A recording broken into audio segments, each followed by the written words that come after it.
Alrighty, YouTube. Let's get this other controversial film, review out of the way. This one's gonna be a doozy because, you know, um, it's kind of hard to describe. So this was Indiana Jones and the Kingdom of the Crystal Skull, and I'm just gonna start with, of course, what the movie is, and of course how a lot of people say how bad the film is. I'm just gonna do spoilers anyway. So, this one, if you grew up watching the original trilogy, it pretty much picks up in the 1950s. I think the original trilogy was in the 30s, and this one is a lot different than the other ones, as because they were much more, religious based and supernatural based versus this one that was a little bit more scientific, even though as blunt as it is. So Indiana Jones has to he gets how can I describe this? First I think he's captured by the Soviets, which is a scene we don't see. And then he's being threatened to, to find where the one of the skulls and in a Nevada warehouse, and he helps the Soviets find it. Of course they have him at gunpoint, and pretty much I'm looking for my words. I am a tad bit somewhat tipsy. I just had a couple of drinks and I'm trying to find my words, and I'm trying to stay level headed. It's not that bad, but pretty much he's helping them look for the crystal skull, and the best way I could describe it, and I might be jumping around, the main villain, Spalko, she's really trying to create a new wave of control, using mind control, and the skull had that ability, and it's not pretty much what I think I was not okay. Now I figure out what I was trying to say. So it's pretty much not like Raiders of the Lost Ark, where he has to go find this item in a deep cave. It's already been discovered, or at least a piece of it has been discovered, and it was brought back, and now they're trying to figure out the pieces, and also there's some kind of knowledge or power that's given with it, and you're pretty much pre-warned about the power or the knowledge when you look into the eyes, and one of the characters starts to go crazy when they gaze into it long enough. So as cool as the setup that is, I think where the movie pretty much fails is that, one, it wasn't as dark as the original three.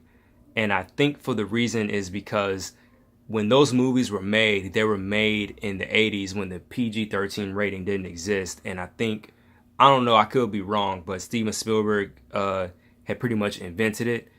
If you look at Raiders of the Lost Ark and Temple of Doom, they're both rated PG, but The Last Crusade was PG-13. To be honest, both movies had the same kind of content. I think Temple of Doom is one of the most violent ones. Guys getting his heart ripped out is a Hindu-ish, ritual going on. If that movie was made today, that would have been rated R. It would have been a lot darker. Yeah, it wouldn't have been kid friendly. So, and of course, Temple of Doom had its own controversy of how Indian people were being portrayed. But again, it was the 80s. Again, you can't do that film now because of that. Like what Stephen King said about the movie It. That whole Beverly sleeping with all the boys. It was a different time in the 80s, and then even when it got to the 90s, you still couldn't do that. Even on film. And then, of course, today you definitely couldn't do it. Yeah, even if it was being transpired into a comic book, you possibly still couldn't do it because seeing those images. But get back to Indiana Jones, I think it lost its charm mainly because it could have been Steven Spielberg, and George Lucas. I think George Lucas had written the original movies, and he could have. No, he didn't direct. I think he written this one too. And then just like with Star Wars, what I found out is that some of the charm that came from Star Wars and Indiana Jones, ironically, it was a female writer who added a little bit of quirks. I know with Star Wars it definitely was. You know, I'm not saying that. I think it was his wife at the time that was giving him notes or whatnot, but it was pretty much a woman that was responsible for the charm and flair that the original trilogy, both franchise trilogies had. And you know, it just comes one dimensional when George kind of does it.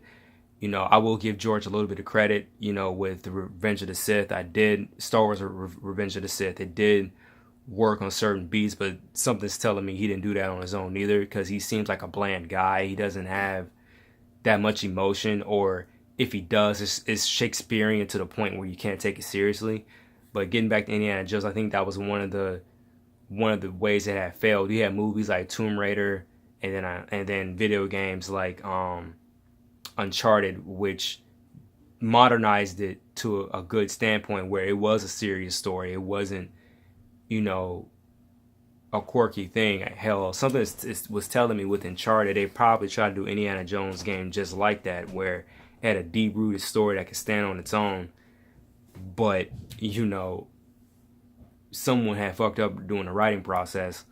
Now, that was my issue with it. Some of the fans of the series, they were saying the problems they had. One, it was too much CG. And a little bit of this is nitpick. Another issue is that he has survived that nuclear blast. And another problem with the movie, it has Shia LaBeouf in it as his son. Personally, I didn't have an issue with Shia.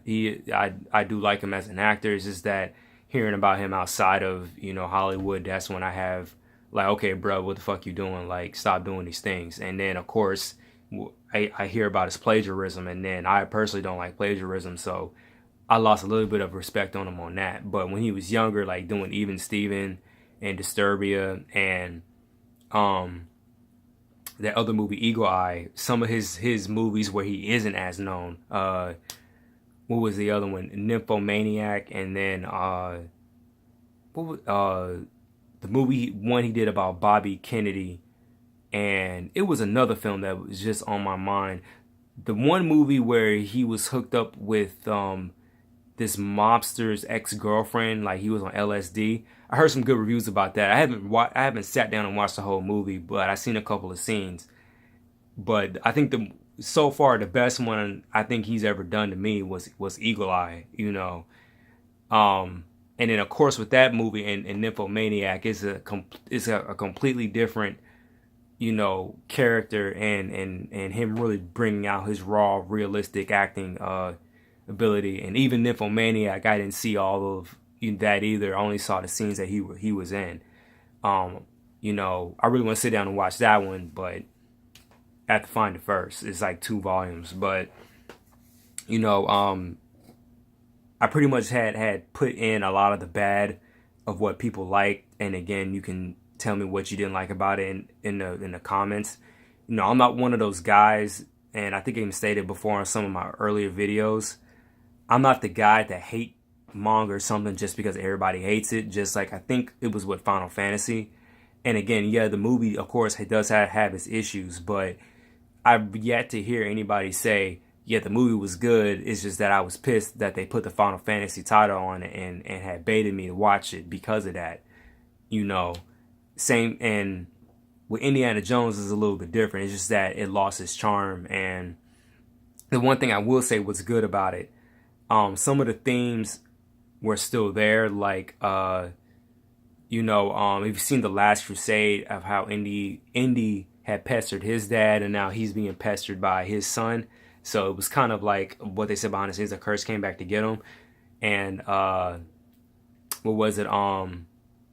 The mythology a little bit of the Crystal Skull. And it was funny because I heard someone review this and they did not like the fact that the Crystal Skulls were actually aliens or interdimensional beings, like George who likes to call it.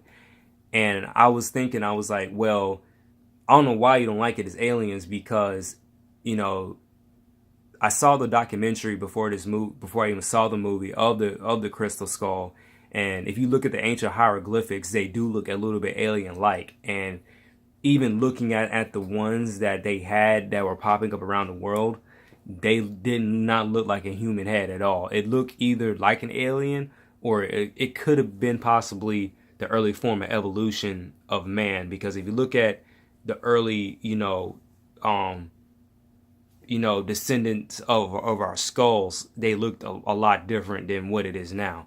So, you know, and it's also deep in, you could say, religion or mythology, in South America with the pyramids and again the hieroglyphics, looking at all that. And I personally didn't have an issue that it was aliens. It was just the fact, it couldn't be dark like the original one was.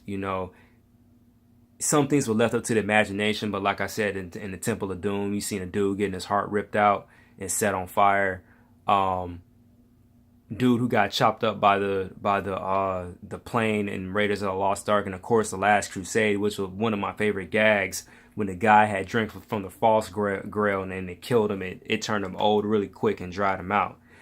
But I think the Last of the Crusade is my favorite one out of all of them, because from the fiction there is some reality, and of course the Holy Grail is the Holy Grail and the Crystal Skulls and the Ark of the Covenant are pretty much realistic artifacts. It's just that the movies had hyped up the imagination of what it is.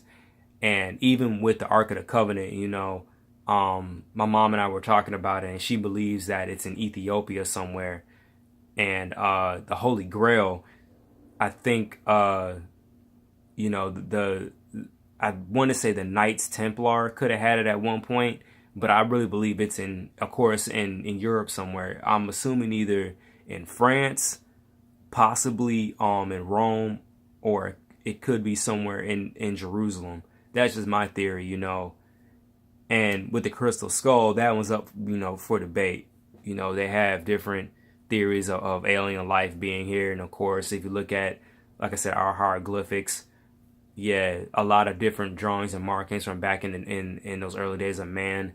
Some of that stuff doesn't look human, and yeah, it's hinting that it could have been extraterrestrial life, but we don't have any definite documentation or words of the people then saying, yeah, they were a certain height and they were certain scaly skin. They were a dominant sentient being. So, but beside that, Karen Allen from Raiders of the Lost Ark makes a return. Of course, Harrison Ford is there.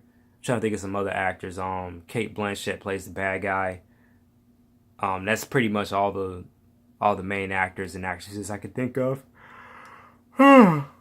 Excuse me, I yawned.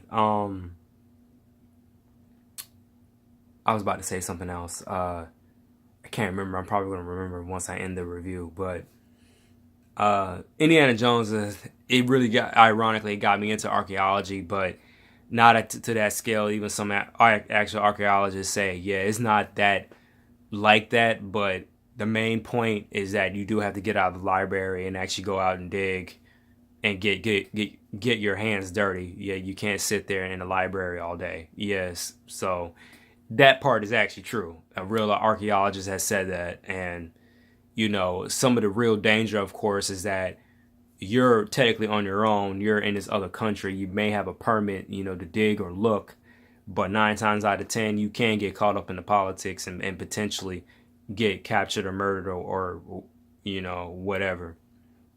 I will also say that another good thing is that it did capture the 1950s really, really well. Of course, the character of Mutt looks like a greaser from The Outsiders. And then even, I think it was the movies Shia had to watch, the Wild one, and it was another one with Marlon Brando.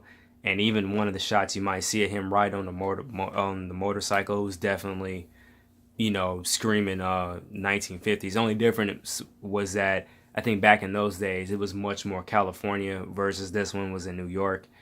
And yeah, there's a shot right there. But pretty much I like those area pieces. I really try to sit there and look and see what they got right. But if you go on IMDb, they'll probably say, yeah, certain continuity in time, like this weapon or something wouldn't exist because it wasn't invented yet. Yeah, so that's pretty much all I got. You know, I'm rambling on. Like I said, I think I'm still kind of drunk because I did this review, um, American Gangster and The Hangover all at the same time, and I was drinking, like I said on the last one. But anyway, I will talk to you guys later. The next review is going to be, oh yes, it's going to be American Psycho, and that one's going to be a nice little doozy one. And I will talk to you guys later. Peace out.